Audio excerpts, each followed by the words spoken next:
Welcome back. Today we're diving into lesson 156 of the course.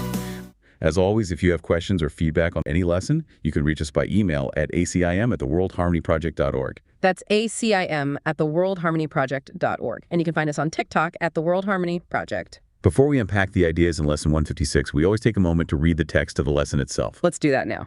Today's idea but states the simple truth that makes the thought of sin impossible.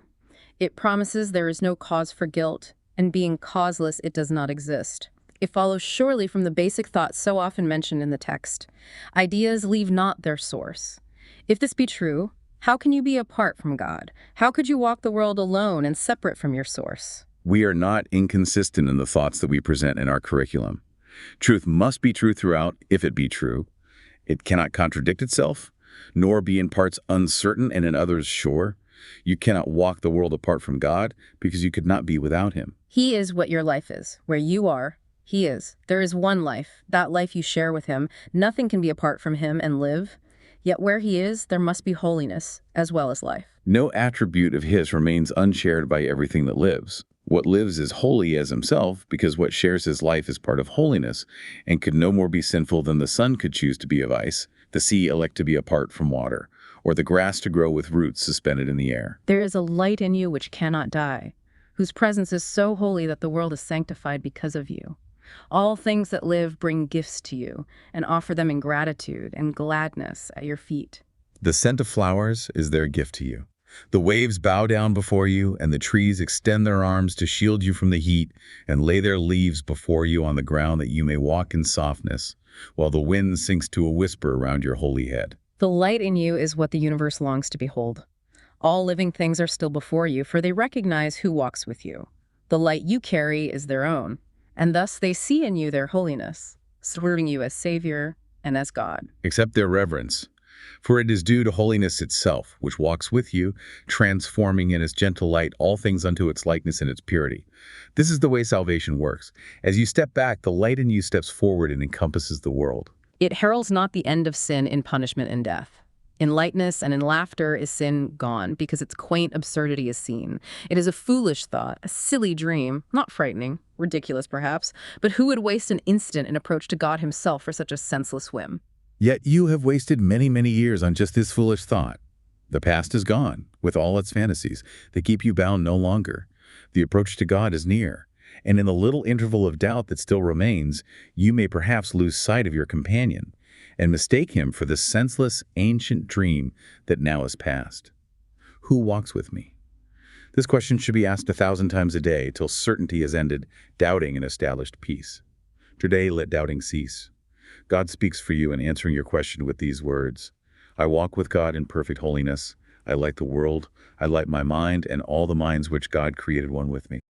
Okay, lesson 156 presents us with a truly radical perspective. It really is. A head-on challenge to the way the world teaches us to think about ourselves, isn't it? A world that often emphasizes flaws, mistakes, a sense of separation. For most of us, concepts like sin and guilt feel incredibly real. This lesson doesn't just suggest they're undesirable, it fundamentally questions if they even exist.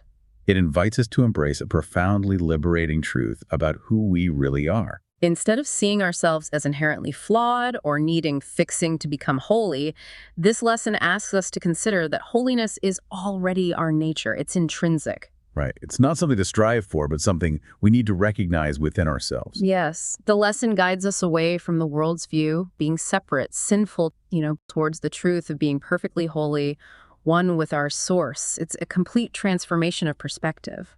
The lesson boils this down into several potent ideas. The first one is striking. Sin is an illusion. This is really a cornerstone idea in the course. The lesson says directly that sin is causeless. And if something have no cause, it can't actually exist, can it? It dismisses sin as a foolish thought, a silly dream. That's quite a strong statement against something the world takes so seriously. Very strong. And this flows directly into the next point.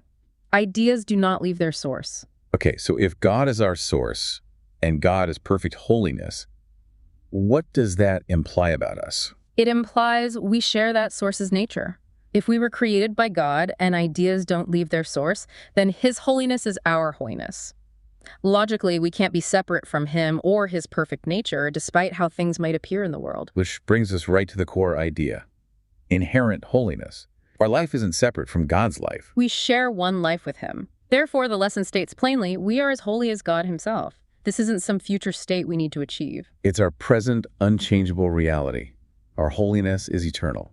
And stemming from this inherent holiness, the lesson talks about a powerful light within us. This isn't just a metaphor. No, it's described as an unyielding light. Its presence is so holy that it actually sanctifies the world around you. The lesson even suggests all living things recognize this light, this holiness it reflects. Which leads to a really beautiful idea about salvation. It's not presented as this difficult path of overcoming sin through punishment or, strenuous effort. Not at all. Salvation, in the context of this lesson, is simply recognizing this inherent holiness within yourself as you allow that inner light to step forward by recognizing it. It encompasses the world. It transforms your perception of everything. Yes, and it's described as a joyful recognition. The illusion of sin starts to look like that quaint absurdity the lesson mentions, and it just fades away. And to help us maintain this recognition, especially with all the world's distractions, the lesson gives us a very specific tool. The question, who walks with me? Such a powerful reminder to dispel doubt. When we feel alone, separate, flawed, asking, who walks with me, pulls us right back. Back to the truth of our constant connection with God, our inherent holiness. It's a way to reaffirm the truth against the ego's false narrative. Okay, these ideas are profound, but how do we take them and actually live them? The world constantly bombards us with reasons to feel guilty, unworthy, highlighting shortcomings. And this lesson asks us to look right at that belief in guilt and unworthiness. The Course says it is a misunderstanding, that quaint absurdity. It challenges the fundamental premise that we are our mistakes or perceived flaws. Exactly. The lesson emphasizes our connection to God isn't something we earn. It's not dependent on our behavior. It's a state of being that simply is. Like the lesson's analogy, a ray of sunshine doesn't strive to be connected to the sun. It is part of the sun. Similarly, our holiness isn't a goal to achieve. It's our already existing truth. It's just waiting for us to recognize it. And the light in you, it's presented as the very essence of our being, the pure reflection of God's love. And this light is seen as powerful enough to sanctify everything it touches. Can you imagine the effect that has on our perception? Seeing the world not through fear and separation, but through the radiant truth of shared holiness, that perspective, it feels like freedom. It absolutely does. The path to salvation, then, isn't about struggle or penance. It's described as that joyful recognition, a simple shift in perspective, where the illusion of sin just dissolves when we see ourselves and the world in the light of truth. We aren't being asked to become holy or better than we are. We're asked to remember who we already are, beyond the ego's false ideas about identity. When we encounter difficult situations, though, especially those involving conflict or perceived harm, how does remembering this truth help us navigate them? It feels like such a big leap from feeling hurt or angry to remembering perfect holiness. That feeling is completely understandable. The ego's programming runs deep, but the lesson provides that tool. Who walks with me? That's the immediate counterthought to the ego's reaction. What do you see as a major barrier to consistently applying this idea in daily life?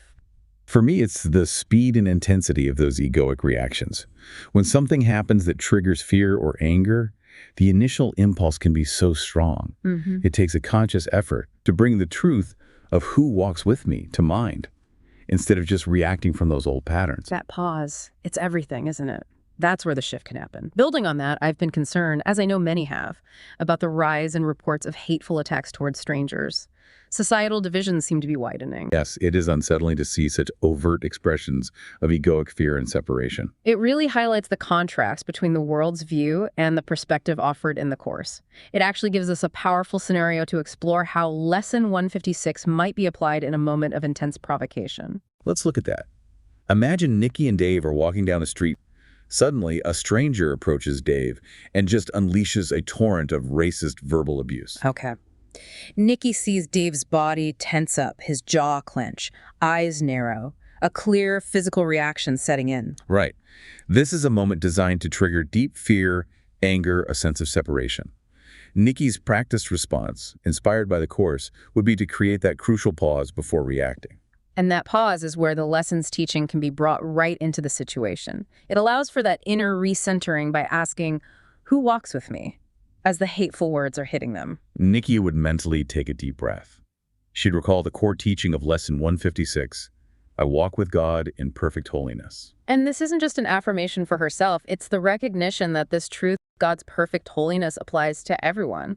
To her, to Dave, and yes, even ultimately, to the stranger expressing such pain and confusion. She might silently affirm, I walk with God in perfect holiness. Dave walks with God in perfect holiness. This situation doesn't change that truth. That immediately grounds her in reality, beyond the ego's interpretation. It stops her from getting pulled into the attack energetically. And this allows her to perceive beyond the attack itself. Nikki understands, from the Course's perspective, that hate speech stems from fear, from a fundamental misperception of identity in the speaker. The stranger is deeply confused about their own true nature and the true nature of others. Nikki wouldn't personalize the attack. She wouldn't see Dave as diminished in his inherent worth by those words. She recognizes the words as coming from a place of pain and illusion within the stranger, not as an accurate reflection of reality. She might even silently extend a quiet blessing towards the stranger. Not condoning the behavior, of course not, but acknowledging the suffering that must be present to manifest such hostility. It's not being passive. It's refusing to validate the illusion of hatred by giving it her energetic agreement. Okay, so based on this inner recentering and this different perception, Nikki would then determine the most loving and effective action. Physical safety is absolutely paramount. Right. She might gently but firmly take Dave's arm and start steering him away. Maybe saying something calm like, let's keep going, Dave. We don't need to engage with this. Communicating calm and clarity to Dave is essential too. She'd want to avoid fueling his potential anger. Perhaps calmly stating something like, that's their fear speaking, Dave. It has nothing to do with who you are. Her grounded presence can offer Dave an anchor in that moment. And importantly, there's no engagement with the attack itself. Nikki understands that arguing with the stranger would only make the illusion of the attack seem more real. The goal is to disengage from the illusion, not fight it on its own terms. No reasoning, no condemning. If the stranger were to escalate, she might firmly state, we are not interested in this, and move away quickly, maybe seeking assistance if necessary. The outcome, looking at it from the Course's perspective, is that Nikki's approach, while it couldn't prevent the initial outburst, prevents her and Dave from becoming fully entangled in the ego's drama. Dave might still feel anger or hurt. That's a valid human response. But Nikki's calm response offers an alternative path, one that doesn't validate the attack by reacting from fear or anger herself. It demonstrates that hate speech cannot diminish their inherent holiness or disrupt their inner peace unless they choose to let it. The focus shifts, doesn't it? It becomes about internal freedom from the attack, choosing their response from a place of truth rather than reacting from the ego's fear. Wrapping up then, Lesson 156, I walk with God in perfect holiness, is such a profound reminder of our true nature. It really works to dismantle that deeply ingrained belief in sin and guilt. It reveals our inherent holiness isn't some future state to be earned, but an undeniable truth, eternally shared with God, our source. And by consistently asking who walks with me, we have a practical tool, a way to step back from the illusions the world presents. And by recognizing that unyielding light within, we allow the truth of our being to transform our perception of ourselves and of the world around us. This journey becomes one of joyful recognition, not arduous struggle. It leads us to embrace a reality where perfect holiness isn't a distant, impossible goal, but our present, undeniable reality. Here's a thought to carry. What if the light within isn't just a reflection of God's purity, but the very mechanism by which God experiences and extends holiness into the world through us? Something to consider as you go about your day. Wow. Yes, what an impactful lesson this has been. For me, what I've really internalized from Lesson 156 is the profound liberation in understanding that sin is a silly dream, as the lesson says. In my own life, I know I've spent so much time weighed down by guilt, convinced of my flaws, feeling like I'm just not good enough. This lesson sweeps all that away so gently. It reminds me that my true nature at its core is pure, unbroken, perfectly holy. It's not ignoring the moments where I might fall short, but realizing those moments don't define who I am. I know for myself, when I face criticism or just have one of those bad days where I feel like I'm failing, that old programming kicks in hard. But this lesson gives me such a powerful counter thought. Right. I can actually pause and ask, who walks with me? My source is perfect holiness, and I'm not separate from that. In those moments, it helps me remember those difficult feelings or external judgments. They're just words or fleeting thoughts. They can't actually change who you are. Exactly. This lesson reminds me my true identity is unassailable, untouchable by external negativity or even my own self-criticism. It's incredible comfort, and I truly hope all of you listening can lean into that truth in your own lives, especially when things feel tough. Remember, this journey of recognizing your perfect holiness is a gentle one, and we're all on it together. Be patient and kind with yourselves as you integrate these powerful truths. We're right there with you. Thanks for joining us today. We look forward to sharing more insights with you tomorrow. Keep practicing. I